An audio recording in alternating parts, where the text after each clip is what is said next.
तलबात आज हम पढ़ेंगे शॉर्ट क्वेश्चन एक्सरसाइज के। तो कल का शॉर्ट सा आपके सामने रख देता हूं, बल्कि कल कर लिया था सारा, शॉर्ट क्वेश्चन से स्टार्ट लेता हूं मैं। कोई क्वेश्चन हुआ तो आप पूछ सकते हैं। बुक सामने रख लें ताकि शॉर्ट क्वेश्चन आप पढ़ सकें। अगर बुक्स नहीं अवेलेबल तो आप मैसेज कर दें ताकि हमें पता चल जाए। कुछ लोग मार्केट में बुक्स भी शॉर्ट है कुछ।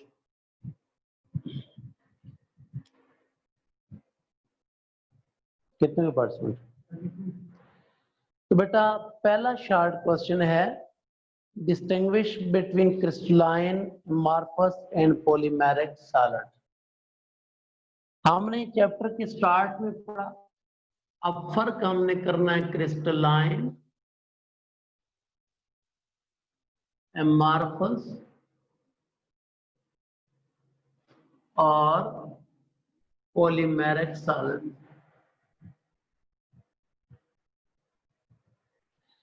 बेटा क्रिस्टलाइन सॉलिड आपने पढ़ा हुआ है चैप्टर के स्टार्ट में, वो सॉलिड जिनके इनसाइड एटम्स या मॉलिक्यूल प्रॉपर अरेंजमेंट में होते हैं, उनको आप क्या कहते हैं? Polymeric solid.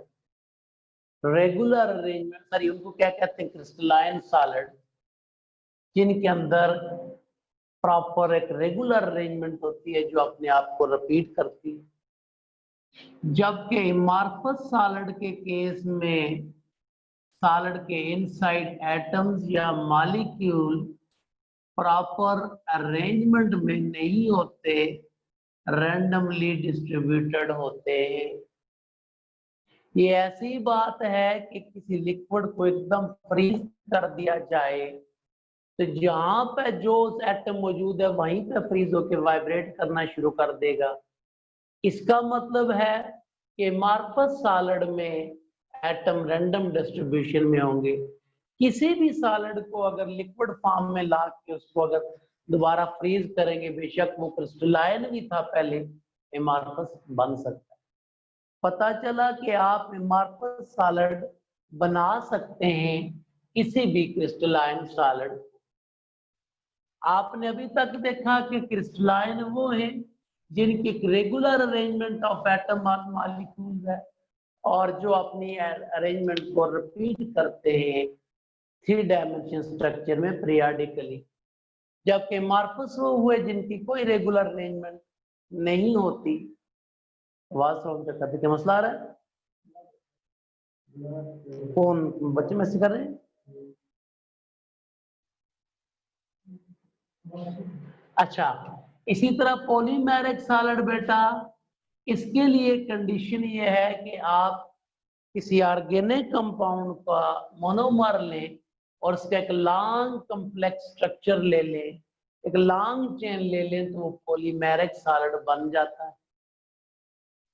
बेटा आपके पास पॉलीमेरिक सॉलिड की अरेंजमेंट जो होती है, उसकी अरेंजमेंट ना तो बहुत रैंडम होती है लाइक अमॉर्फस, और ना ही प्योरली रेगुलर अरेंजमेंट है like crystalline.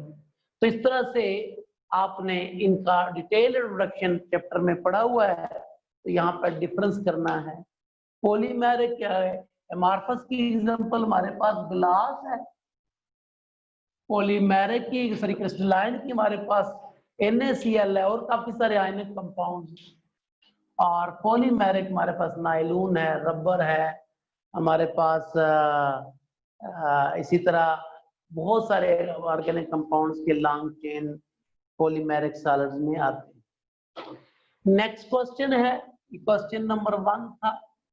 Question number 2, define stress and strain. Stress की डेफिनेशन हमने पढ़ी थी, फोर्स पर यूनिट एरिया, और स्ट्रेन की हमने फ्रैक्शनल चेंज इन लेंथ, यानी change in length with respect to original length.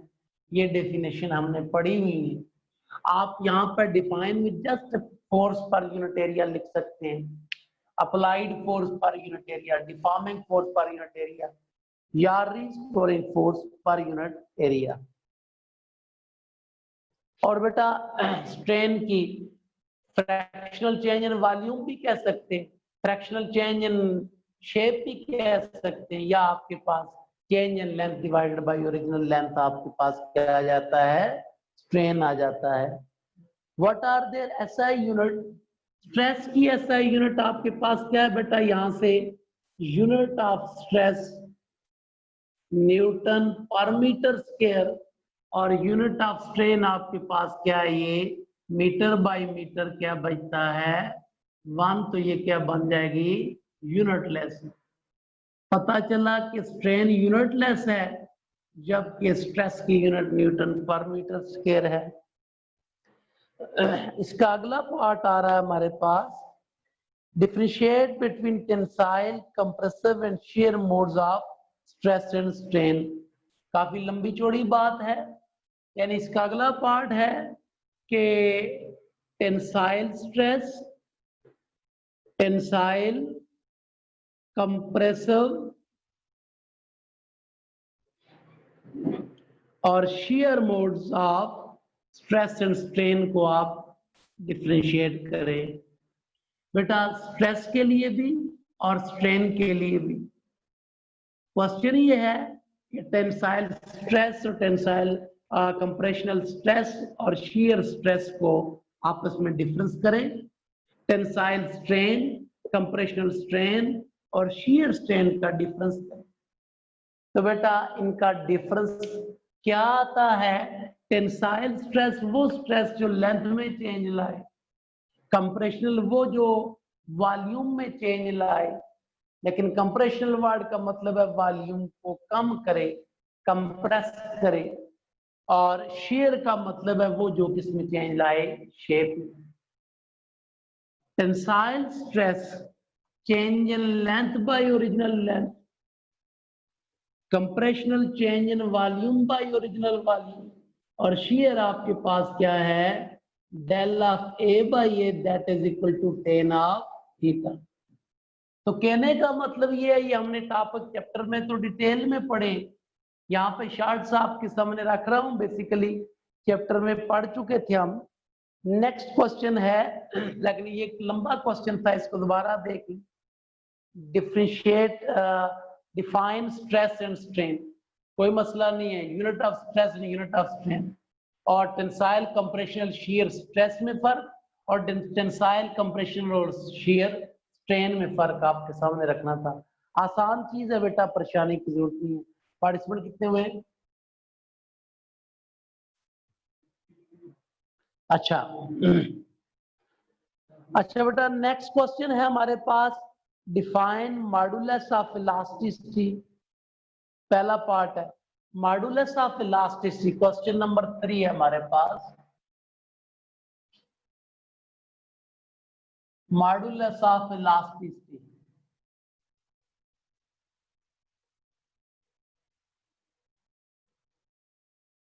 Elasticity तो होता है बेटा हमारे पास क्या, इलास्टिसिटी होता है property of material to regain its original position after deformation. तो मॉडुलस ऑफ इलास्टिसिटी क्या है बेटा, किसी भी मटेरियल की रीगेन करने की सलाहियत सेम रहेगी, मटेरियल चेंज करेंगे या मटेरियल का टेम्परेचर चेंज करेंगे तो चेंज होगी रीगेन करने की सलाहियत। यानी इलास्टिसिटी जो है बेटा ये डिपेंड करती है किस पे, नेचर ऑफ मटेरियल पे, और जी ये बेटा जिसने भी कैमरा ऑन किया ऑफ करें, रिकॉर्डिंग में प्रॉब्लम आ रहा है। अच्छा जी, इलास्टिसिटी में बात कर रहा था मैं, मॉडुलस ऑफ इलास्टिसिटी की तरफ जा रहा हूं। इलास्टिसिटी की बात कर रहा था, इलास्टिसिटी किसी भी मटेरियल की डिफॉर्मेशन के बाद उसकी ओरिजिनल पोजीशन को रीगेन करने की सलाहियत है। तो बेटा इलास्टिसिटी या रीगेन करने की सलाहियत जो प्रॉपर्टी है मटेरियल, वो दो चीजों पर डिपेंड करती है, नेचर ऑफ मटेरियल और टेम्परेचर ऑफ मटेरियल।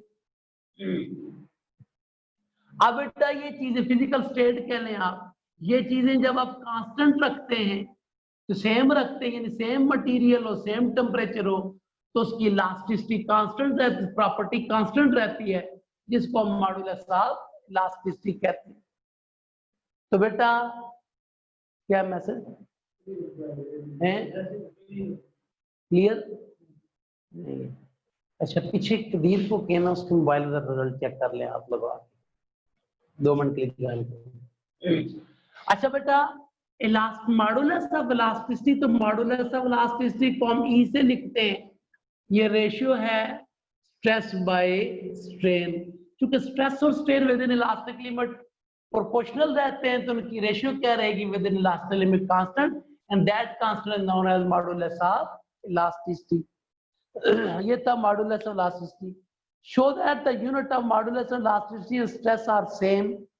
बेटा यहां पर देखें, स्ट्रेस की यूनिट तो बनती है हमारे पास Newton per metre square, strain चूंकि यूनिटलेस है, तो बेटा जो आपके पास यूनिट स्ट्रेस की आएगी वही यूनिट किसकी आएगी, मॉडुलस ऑफ इलास्टिसिटी की आएगी।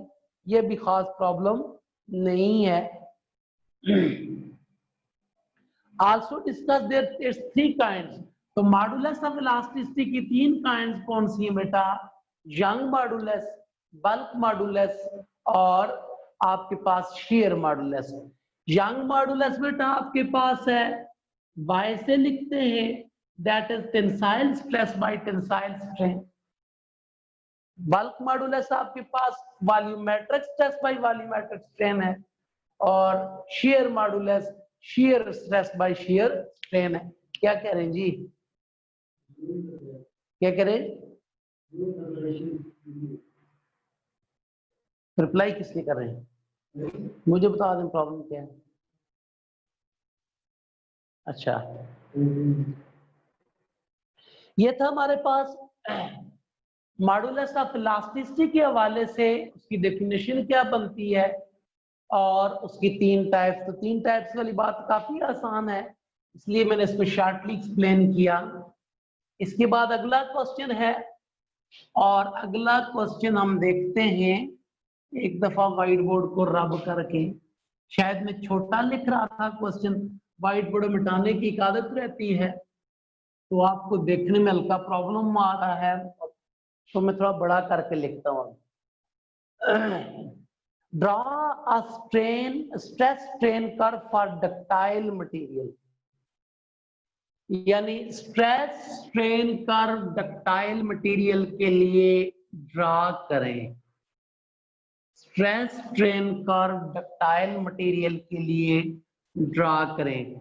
हमने ये कर्व ड्रॉ की हुई है, स्ट्रेन इधर है और स्ट्रेस हमारे पास इधर है।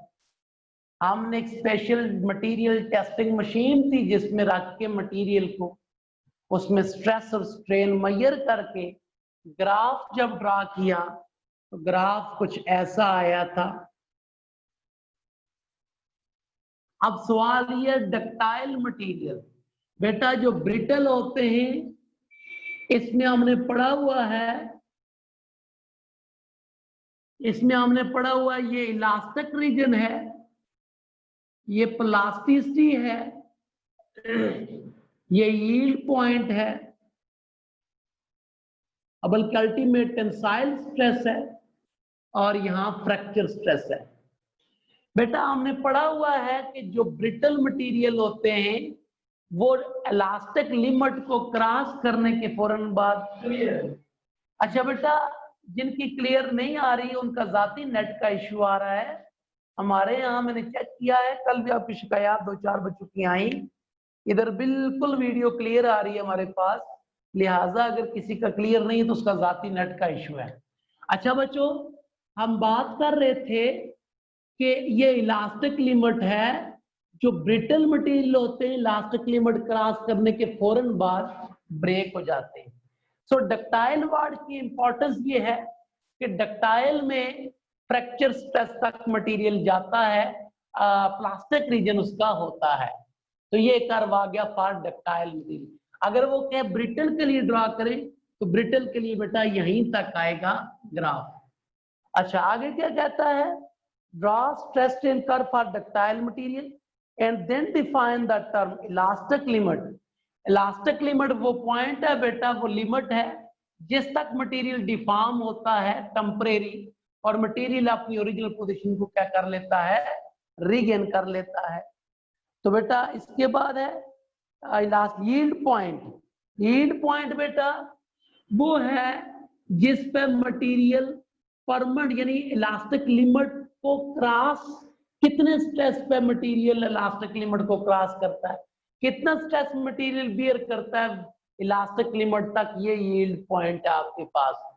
ठीक है, आप कोई यानी मटेरियल इलास्टिक लिमिट क्रॉस कर जाए तो फिर डिफॉर्मेशन के बाद वापस अपनी ओरिजिनल शेप को मेंटेन नहीं करता, परमानेंट डिफॉर्म हो जाता है। तो टेम्परेरी डिफॉर्मेशन किस पॉइंट पर जाके खत्म होती है, मटेरियल की इलास्टिक लिमिट कहां पे है, ये आपके पास यील्ड पॉइंट है। एन अल्टीमेट टेंसाइल स्ट्रेस वो स्ट्रेस है बेटा जो मटेरियल बियर कर सकता है फ्रैक्चर होने से पहले, ब्रेक होने से पहले। ब्रिटल मटेरियल का अल्टीमेट टेंसाइल स्ट्रेस यही है इलास्टिक लिमिट पे, और यील्ड पॉइंट भी यहाँ पे है। जबकि डक्टाइल का प्लास्टिक रीजन भी होता है उसके बाद। ये ऑफ हो जाएगा, ये कौन है, ये कैमरा ऑन करने वाले हैं?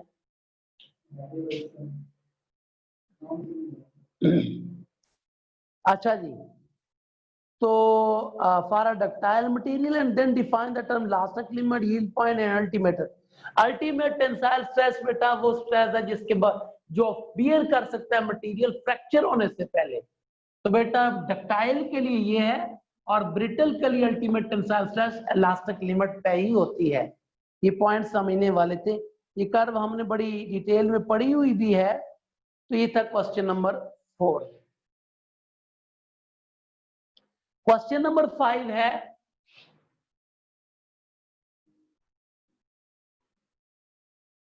क्वेश्चन 5 है, what is meant by strain energy? What is meant by how can it be determined from the force extension graph? Strain energy क्या है? आपने बेटा किसी मटेरियल को क्या किया, डिफॉर्मेशन की बाय अप्लाइंग एक्सटर्नल फोर्स। उस डिफॉर्मेशन के रिजल्ट में चूंकि इलास्टिसिटी की वजह से रीगेन करने की सलाहियत की वजह से उसमें एनर्जी स्टोर होती है। इस एनर्जी का नाम हम इलास्टिक पोटेंशियल एनर्जी भी कहते रहे फर्स्ट ईयर में, और यही स्ट्रेन एनर्जी भी है। और strain energy basically elastic potential energy ही होती है। How can it be determined from the force extension graph? Force extension graph से कैसे डिटरमाइन करते हैं? तो बेटा ग्राफ फोर्स और एक्सटेंशन का हमारे पास कुछ यूं आता था, आपको याद हो तो। इस ग्राफ का जो एरिया है, चूंकि एनर्जी होती है वर्क के इक्वल, वर्क होता है एफ इन टू डी के इक्वल, डी को आप एल की शक्ल, इसका मतलब है फोर्स डिस्प्लेसमेंट का प्रोडक्ट हुआ एनर्जी यहाँ पे, फोर्स इनटू एल का प्रोडक्ट हुआ एनर्जी यहाँ पे। तो लिहाजा जिन दो चीजों का प्रोडक्ट तीसरी चीज आ रही हो, उन दो चीजों के ग्राफ के एरिया के बराबर होती है वो तीसरी चीज, तो हम ग्राफ के एरिया से निकालते हैं। और जब तक प्रोपोर्शनैलिटी रहती है विद इन इलास्टिक लिमिट बेटा, आप ये फाइंड आउट कर सकते हैं एरिया ऑफ रेक्टेंगल से, लेकिन कंप्लीट फाइंड आउट कर सकते हैं आप एरिया ऑफ ट्रापेजियम से फॉर डक्टाइल। ब्रिटल के केस में बेटा इलास्टिक लिमिट के बाद वाली बात ही नहीं है। सो ब्रिटल का जो ग्राफ आता है वो प्रोपोर्शनल ग्राफ ही होता है, प्रोपोर्शनल से आगे वो ब्रेक हो जाते हैं। लिहाजा बेटा ब्रिटल का एरिया ऑफ ट्राइंगल और डक्टाइल का ट्राइंगल प्लस ट्रापेजियम, तो टोटल एरिया से हम निकाल सकते हैं क्या, स्ट्रेन एनर्जी। क्वेश्चन नंबर 6 है, describe the formation of energy band in solids, explain the difference among electrical behaviour of conduction, conductor, insulator and semiconductor in term of energy band. बेटा इतना लंबा क्वेश्चन शॉर्ट क्वेश्चन होना नहीं चाहिए। बहरहाल short question में थोड़ा सा मुख्तसर करके लिखना पड़ेगा। एनर्जी बैंड थ्योरी हमने पढ़ी हुई है बड़ी डिटेल में, शॉर्टली में कुछ चीजें बेशक यहाँ पे डिस्कस कर भी दूं, लेकिन जितनी डिटेल में हमने पढ़ी है उतनी डिटेल में डिस्कशन पॉसिबल ना है। क्वेश्चन नंबर 6 है ये हमारे पास। पहला पार्ट है describe the formation of energy band in solids. तो फॉर्मेशन ऑफ एनर्जी बैंड्स का आपने ये कहना है कि जब एटम्स मिलके मटेरियल बनाते हैं तो मटेरियल में एटम के एक आर्बिट स्प्लिट हो जाता है ग्रुप ऑफ आर्बिट्स में, और वो ग्रुप ऑफ आर्बिट क्या कहलाते हैं? बैंड कहलाते हैं। लिहाजा हर दो आर्बिट के दरमियान एनर्जी गैप था, जिस तरह उस तरह हर दो बैंड के दरमियान एनर्जी गैप है, और ये फॉरबिडन रीजन है। ठीक है, तो ये आपने कहना है कि जब आप एटम मिलके कंबाइन मटेरियल बनाते हैं तो उनके आर्बिट स्प्लिट हो जाते हैं ग्रुप ऑफ आर्बिट्स में, तो वो क्या कहलाता है? बैंड कहलाता है। तो मसला आवाज सुन लें। अच्छा जी, explain the difference among electrical behaviour of conductor insulator semi. Conductors का इलेक्ट्रिकल बिहेवियर हमने पढ़ा हुआ है कि कंडक्टर्स का कंडक्शन बैंड और बैलेंस बैंड ओवरलैप करता है, जिसकी वजह से बैलेंस बैंड के इलेक्ट्रॉन क्या होते हैं बेटा? फ्री होते हैं। इंसुलेटर का हमने पढ़ा है बेटा कि इंसुलेटर के केस में कंडक्शन बैंड और सॉरी इंसुलेटर सेमीकंडक्टर की बात करते हैं, और बैलेंस बैंड के दरमियान एनर्जी गैप होता है। लिहाजा एनर्जी गेन करके बैलेंस बैंड से कंडक्शन बैंड में इलेक्ट्रॉन जाता है। जबकि हमने इंसुलेटर के केस में पढ़ा है कि ये एनर्जी गैप बहुत ज्यादा होता है। बहुत ज्यादा एनर्जी गैप होने की वजह से इतनी आसानी से few electron volt energy gap होता है, इलेक्ट्रॉन बैलेंस बैंड से कंडक्शन नहीं जाते, और इलेक्ट्रॉन मैक्सिमम क्या रहते हैं? वो रहते हैं बाउंड रहते हैं। ये था हमारे पास क्या? Formation of energy introduction of conductor, insulator and semiconductor on the behalf of energy band theory। काफी लंबा टॉपिक है, जिन लोगों ने पढ़ा है, तैयार किया है, समझा, उनको अंदाजा है, और उस लंबे टॉपिक को हमने थोड़ा सा शॉर्ट करके आपके सामने रखने की कोशिश की। नेक्स्ट है question number 7, distinguish between intrinsic and extrinsic semiconductor in term of energy band theory. बेटा एक्सट्रिंसिक और इंट्रिंसिक के वाले से एनर्जी बैंड थ्योरी तो हमें जस्ट सेमीकंडक्टर का बताती है, उसके बाद वो जो एक्सप्लेनेशन है वो भी on the behalf of energy band theory है। इंट्रिंसिक जो होते हैं बेटा प्योर सेमीकंडक्टर होते हैं, उनके हर एटम के साथ नाइब्रिंग 4 एटम का क्या होता है? बॉन्डिंग होती है। फेक लंबी लग जाएगी, फेक काफी बड़ी है, ऊपर तो डिटेल समझानी पड़ जाएगी। तो इंट्रिंसिक जो होते हैं प्योर होते हैं, एक्सट्रिंसिक जो होते हैं क्या होते हैं? इम्प्योर होते हैं, उनमें डोपिंग हुई होती है। 1:10⁶ एटम की रेशियो होती है।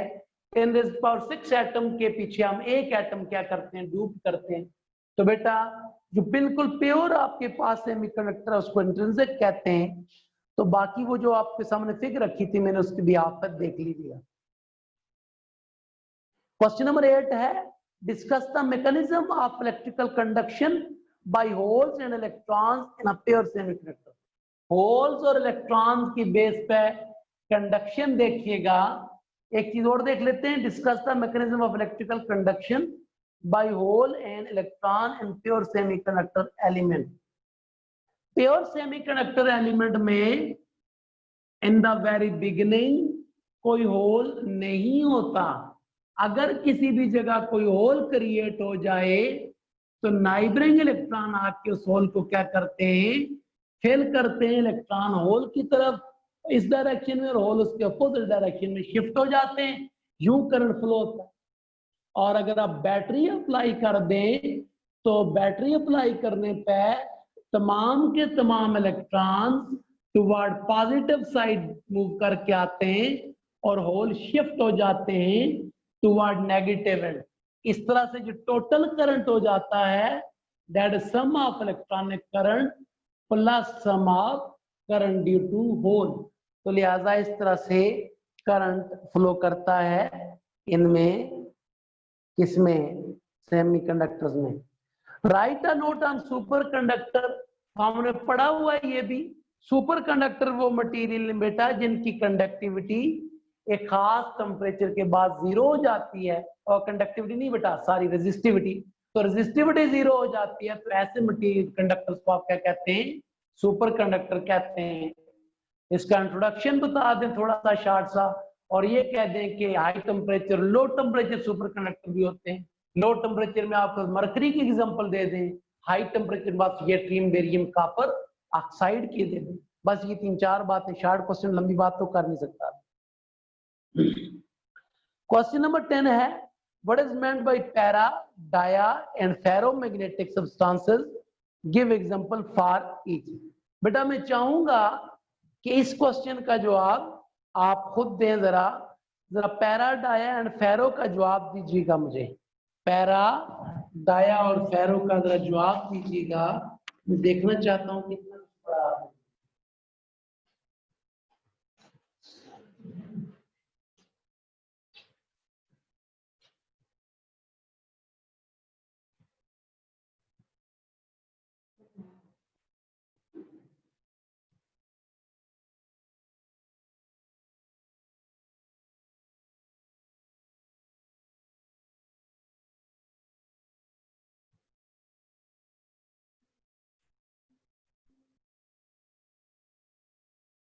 बेटा पता नहीं मैसेज आप मुझे कर रहे हैं, running out of time. कितने मिनट हो गए?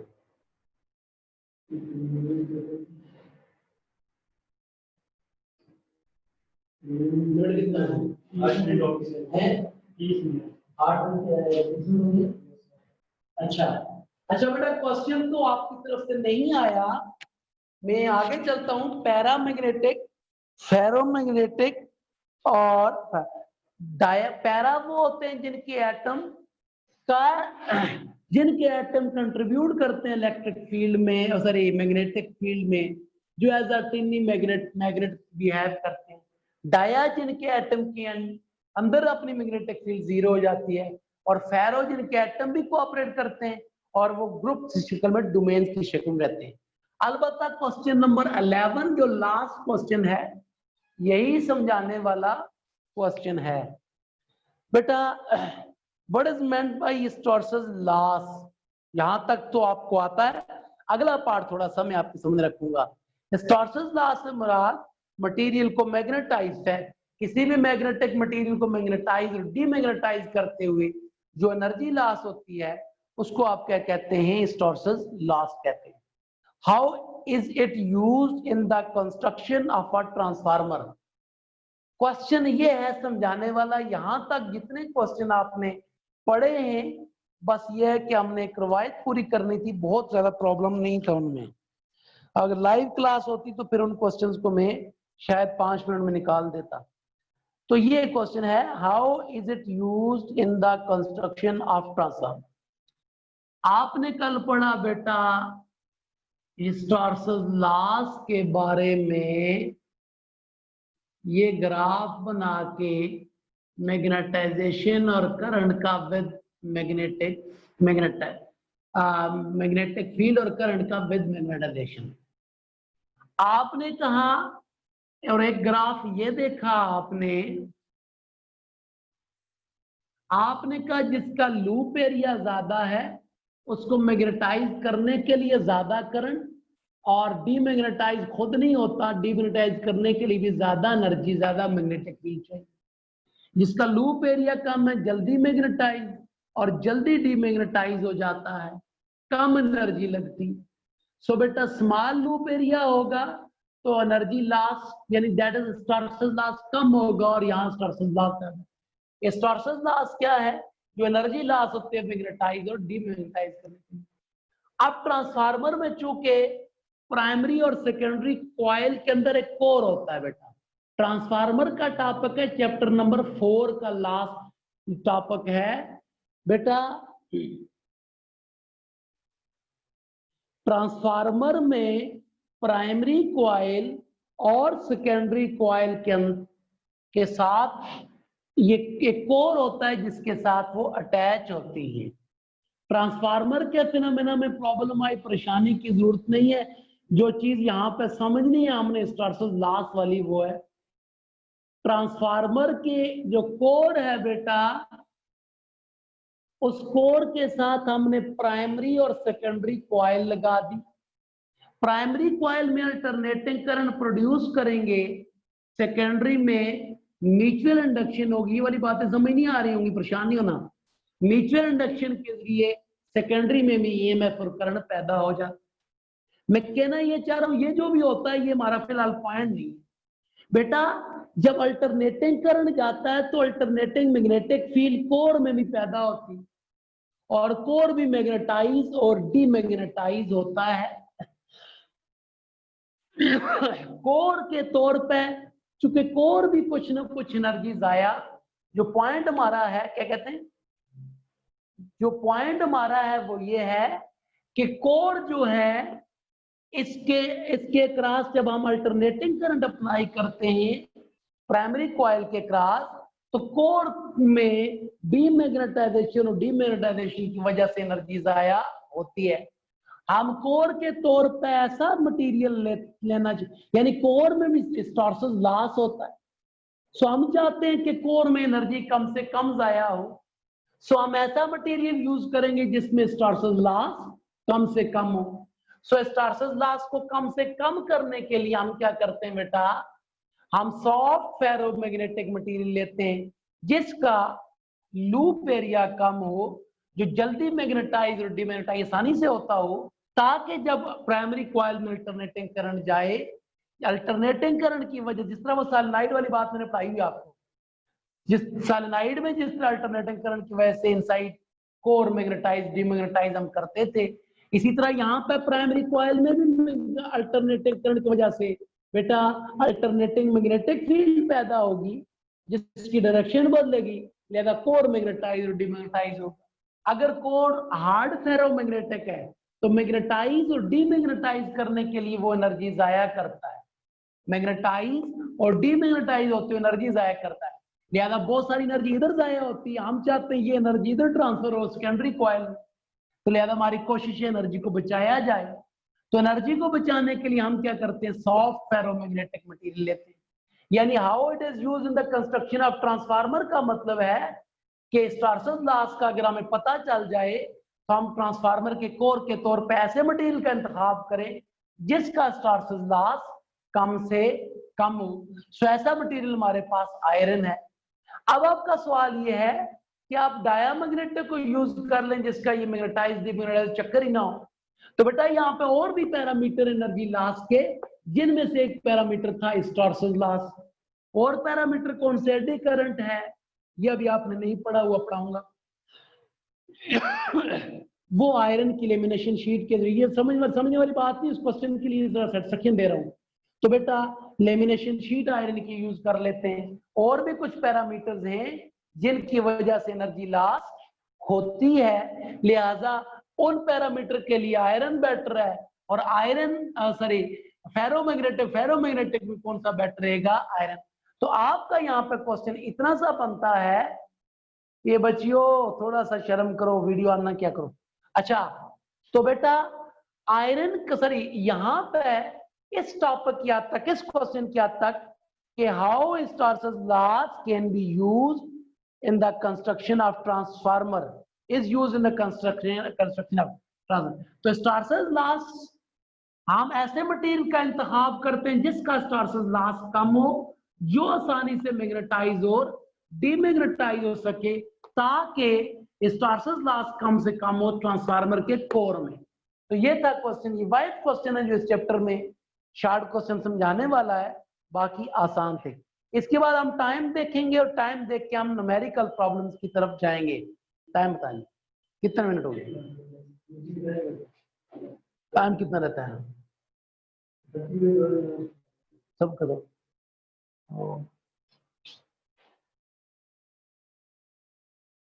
अच्छा 38 मिनट हो गए।